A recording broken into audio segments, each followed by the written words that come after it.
রাঙ্গাউড়ি GP জনগণের ন্যায্য দাবি আদায়ের লক্ষ্যে এবং এলাকার সার্বিক উন্নয়নের জন্য নির্বাচনে প্রতিদ্বন্দ্বিতা করব বলে জানালেন রাঙ্গাউড়ি জিপির আঞ্চলিক পঞ্চায়েত সদস্য পদের কংগ্রেসের প্রবল টিকিট প্রত্যাশী মোস্তফা আহমেদ বড়ভূইয়া।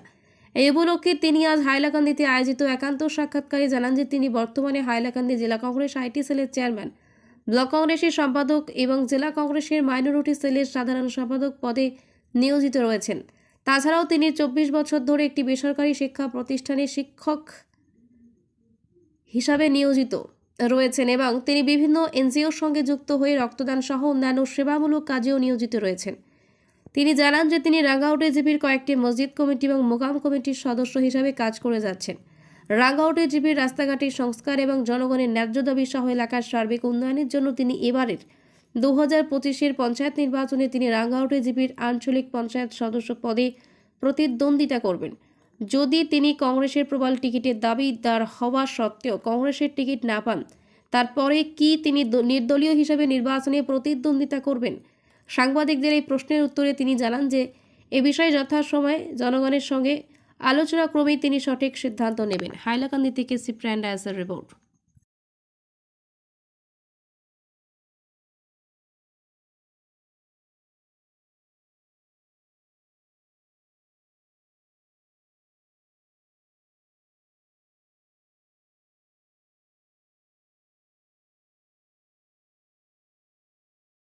আরও একটি ধর্মীয় একটি সংস্থা রয়েছে, সেটারও আমি প্রেস সেক্রেটারি হিসাবে নিয়োজিত রয়েছি। এইরকম আমি বিভিন্ন সামাজিক কাজে নিয়োজিত রয়েছি।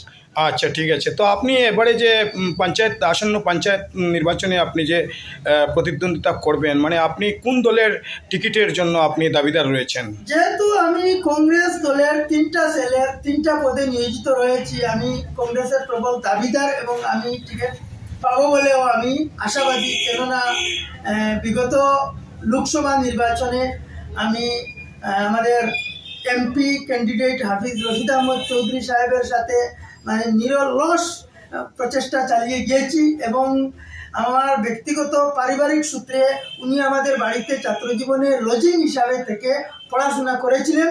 ওনার সাথেও আমার খুব ভালো সম্পর্ক রয়েছে। উনাকে আমি বড় আঙ্কুল বলে ডাকি। উনারও আমি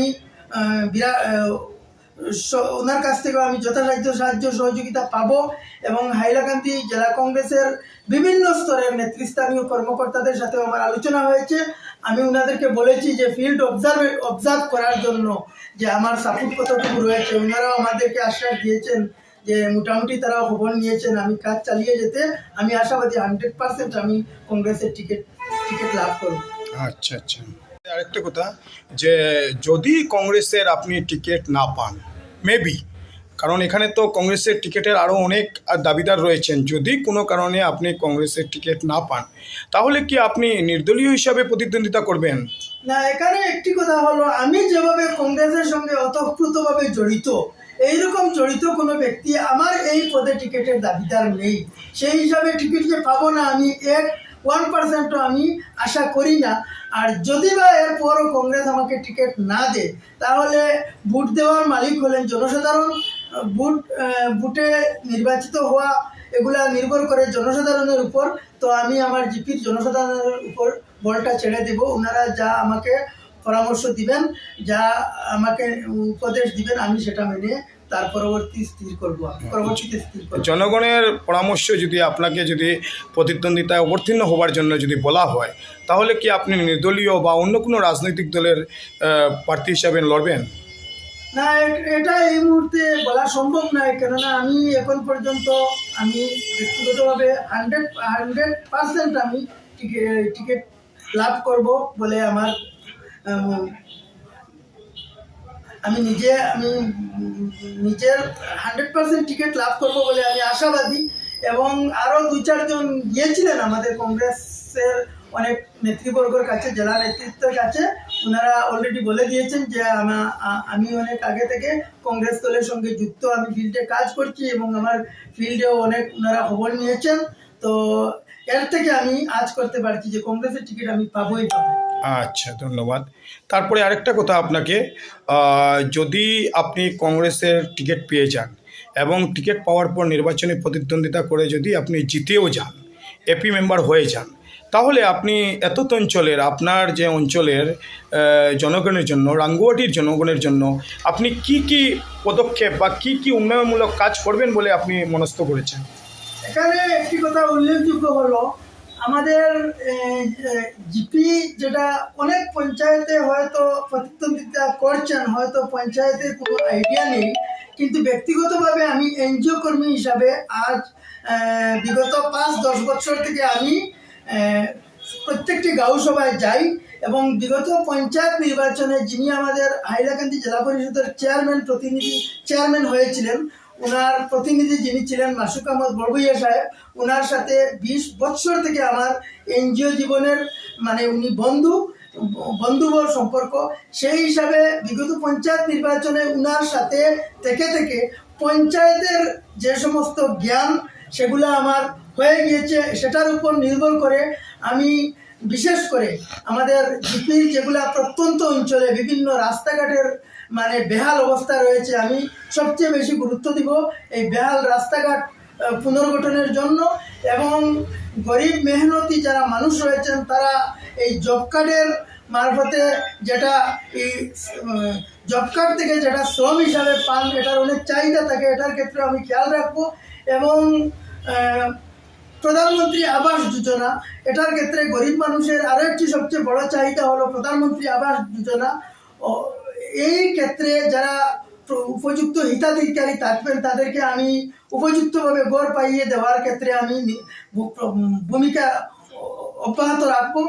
এবং আরও যেগুলো এর সঙ্গে আনুষঙ্গিক সম্পর্ক রয়েছে, যেমন আমাদের অরুণোদয় প্রকল্প, কৃষি ভাতা ইত্যাদি, মানে এই গ্রাম পঞ্চায়েতের সাথে সম্পর্কযুক্ত যেগুলো মানুষের ফ্যাসিলিটি আছে, আমি এই যথাসময়ে মানে উপযুক্ত মানুষের হাতে তুলে দেওয়ার জন্য আমি চেষ্টা করব।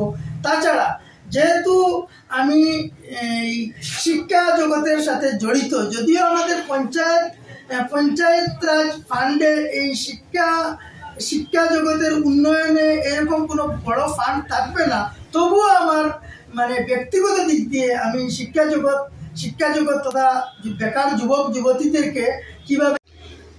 আমরা এই মুহূর্তে এসেছি রাঙ্গাউটি জিপির আঞ্চলিক পঞ্চায়েত সদস্য পদের কংগ্রেসের প্রবল টিকিটের দাবিদার বা টিকিট প্রত্যাশী মুস্তাফা আহমেদ বড়ভূইয়া সাহেবের কাছে। তো উনি পঞ্চায়েত নির্বাচনে প্রতিদ্বন্দ্বিতা করার জন্য উনি প্রস্তুত হচ্ছেন এবং জাতীয় কংগ্রেসের টিকিটের প্রবল দাবিদার। তো ওনার কাছে এসেছি, তো 2-4 কথা ওনার কাছ থেকে আমরা জেনে নিই। তো মুস্তফা ভাই, আপনি যে এই পঞ্চায়েত নির্বাচনে প্রতিদ্বন্দ্বিতা করবেন এবং কংগ্রেসের আপনি টিকিটের প্রবল দাবিদার রয়েছেন বলে আপনি জানিয়েছেন, তো আপনি কংগ্রেসের কি কি পদে বর্তমানে রয়েছেন? আমি মুস্তাফা আহমদ বড়ভূইয়া হাইলাকান্দি জেলা কংগ্রেসের আইটি সেলের ভাইস চেয়ারম্যান এবং হাইলাকান্দি ব্লক কংগ্রেসের সেক্রেটারি ও হাইলাকান্দি জেলা কংগ্রেস মাইনরিটি সেলের জেনারেল সেক্রেটারি পদে আমি বর্তমানে নিয়োজিত রয়েছি। এবং আরও একটি কথা, আমি যদিও সরাসরি কংগ্রেসে এই 2-4 বছর হলো আমি কংগ্রেসে জয়েন করেছি, কিন্তু আমার যখন বুটে নামও পর্যন্ত লাগেনি, তো তখনকার সময় থেকে আমি এই নির্বাচন আসলে আমি এদিকে খুব আগ্রহ ছিল আমার। এবং ছোটকাল থেকে আমি কংগ্রেসের হয়ে কাজ করতাম, কংগ্রেস প্রার্থীকে আমি ভোট দিতাম, এমনকি কংগ্রেস অফিসে আমি বসতাম। তখন কিন্তু আমি কংগ্রেসের কোনো পদে আমি অবতীর্ণ ছিলাম না। আচ্ছা, তো আপনার মানে অ্যাক্টিভিটিসগুলো কি আছে সমাজের কাজের জন্য? ব্যক্তিগত দিক দিয়ে আমি যদিও এখন কংগ্রেস দলে রাজনীতিতে যুক্ত রয়েছি, কিন্তু আমি আগেও বলেছি মাত্র 2-3 বছর হলো আমি কংগ্রেসে যোগদান করেছি। এর পূর্বেও আমি 2000 ইংরেজি থেকে বেসরকারি বিদ্যায়তনে শিক্ষকতার কাজ করে আসছি, আজ অবধি আমি করে আসছি। প্রায় 24 বছর হয়ে গেছে বেসরকারি শিক্ষা প্রতিষ্ঠানে আমি শিক্ষকতার কাজ করছি।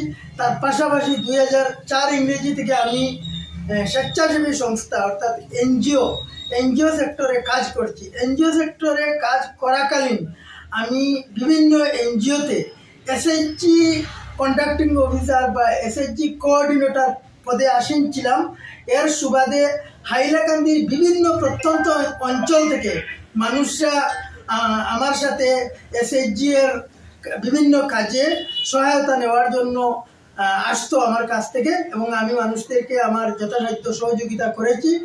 এবং আমি নিজেও অনেকবার রক্তদান করেছি, বিনামূল্যে রক্তদান শিবিরও আয়োজন করেছি। আমি বিভিন্ন খেলাধুলায় আমি নিজে টিম দিতাম আমার এনজিও মারফতে। বিভিন্ন খেলোয়াড়, ছোটো ছোটো খেলোয়াড়দেরকে উৎসাহমূলক আমি ইউনিফর্ম দিয়ে, বল দিয়ে, এইরকম দিক দিয়ে আমি সহায়তা করতাম। এবং আমার নিজেরও একটা বেসরকারি প্রতিষ্ঠান রয়েছে, প্রায় 11 বছর হয়ে গিয়েছে। এর পূর্বেও আমি আরও একটা বেসরকারি প্রতিষ্ঠানে 8 বছর আমরা শেয়ার হিসাবে ছিলাম, 3 জনের শেয়ার ছিলাম। আমার এই 8 বছর আর 11 বছর অর্থাৎ 19 বছরের এই বেসরকারি শিক্ষা প্রতিষ্ঠান পরিচালনাকালীন বিভিন্ন মেধাবী, একটু কম সামর্থ্যযুক্ত ছাত্রছাত্রীকে কম পয়সায়, বিনা পয়সায় এরকম আমি শিক্ষাদান করতে আমি সমর্থ হয়েছি। তার পাশাপাশি আমি বিভিন্ন সামাজিক এবং ধর্মীয় প্রতিষ্ঠান ইত্যাদির সাথে জড়িত। আমি বিভিন্ন মোকাম কমিটির অ্যাক্টিভ মেম্বার হিসাবে নিয়োজিত রয়েছি, বিভিন্ন মসজিদ কমিটির অ্যাক্টিভ মেম্বার হিসাবে নিয়োজিত রয়েছি। আমাদের ইসলাম ধর্মাবলম্বীদের যে ঐতিহ্যবাহী জেলা আহলে সুন্নত ওয়াল জামাত, আমি সেই আহলে সুন্নত ওয়াল জামাতেরও হাইলাকান্দি জেলা কমিটির অফিস সেক্রেটারি হিসাবে বর্তমানে নিয়োজিত রয়েছি। আমি জেলা